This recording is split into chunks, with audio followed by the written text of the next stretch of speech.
عبس وتولى أن جاءه الأعمى وما يدريك لعله يزكى أو يذكر فتنفعه الذكرى أما من استغنى فأنت له تصدى وما عليك ألا يزكى وأما من جاءك يسعى وهو يخشى فأنت عنه تلهى كلا إنها تذكرة فمن شاء ذكره في صحف مكرمة مرفوعة مطهرة بأيدي سفرة كرام بررة قتل الإنسان ما أكفره من أي شيء خلقه من نطفة خلقه فقدره ثم السبيل يسره ثم أماته فأقبره ثم إذا شاء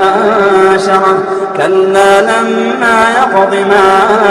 أمره فلينظر الإنسان إلى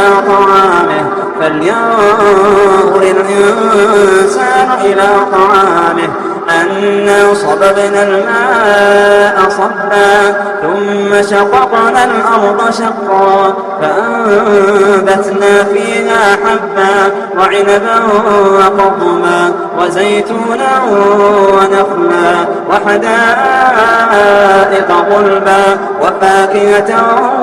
وأبا متاعا لكم ولأنعامكم فإذا جاءت الصاخة يوم يفر المرء من أخيه وأمه وأبيه وصاحبته وبنيه لكل امرئ منهم يومئذ شأن يغنيه وجوه يومئذ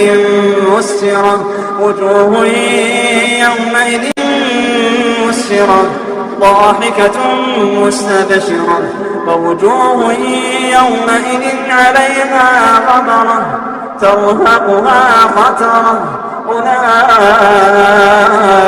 هم الكفرة الفجرة.